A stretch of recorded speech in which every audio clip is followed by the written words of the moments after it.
Through these mountains have traveled armies, merchants, and ideas. Down the ages, Turks and Arabs, Persians and Mongols have come this way. Ancient Assyrian carvings in the rock face date back to 700 BC. And above the city of Irbil, the citadel dates back 8 millennia, the oldest continuously inhabited site in the world. And history lives on. A group of Kurdish musicians plays the tambura, an instrument as old as the Silk Road that runs through Kurdistan. A symbol of identity and a reminder of a timeless past in a rapidly changing present. After all that the region suffered under Saddam, after all the destruction, it's great to see all the investment, Kamaran Hassan, the group's leader, says. But we have to make sure that it's in our favor, that we don't become slaves to the buildings.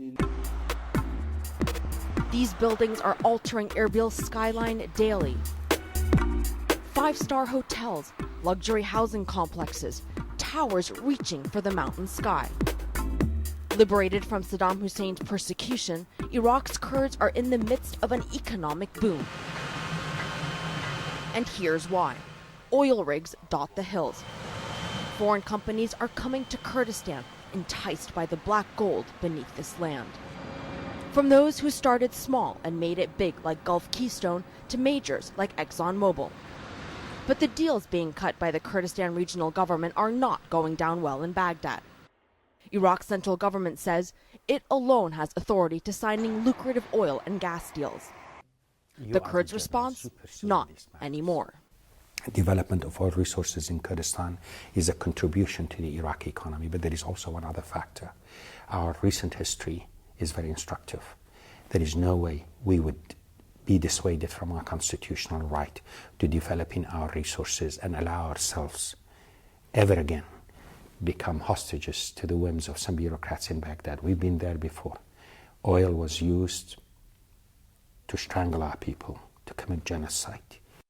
In the late 1980s, Saddam Hussein led a vicious campaign against the independent-minded Kurds, forcibly displacing them from their homes, replacing them with Arabs.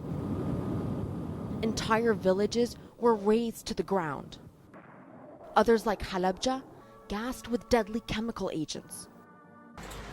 After the Kurds rose up against Saddam Hussein in 1991, the U.S. and allies came to their aid with a no-fly zone to keep Iraqi forces out. Kurdish militia, known as Peshmerga, joined American troops during the 2003 U.S.-led invasion of Iraq.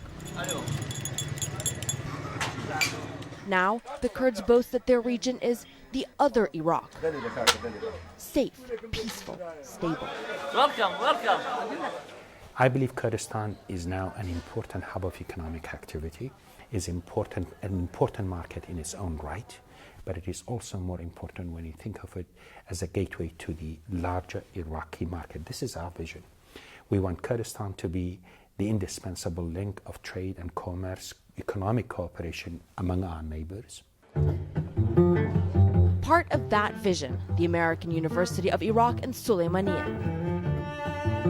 Saleh chairs the board of trustees. Its mission, to train the next generation of Kurdish talent. So we want to actually expand free market, and we think that our students who will graduate knowing English will be the raw material from which the oil companies, the accounting companies, the engineering companies that are going to come and practice their trade in Iraq will recruit from. Nisha Fatah, a business administration sophomore, is on a full scholarship. Her parents only have a primary school education. I want to work in Kurdistan and in the companies like... Some of the foreign companies that are coming? Yeah, of course, the foreign companies, and to develop company by myself. I like it so much. The school's designed to herald a new golden age by recalling a glorious past.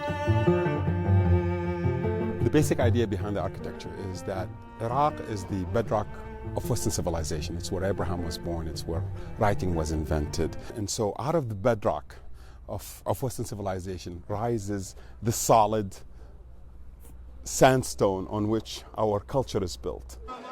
A culture confident of its future. Arwa Damon, CNN, in the region of Kurdistan in northern Iraq.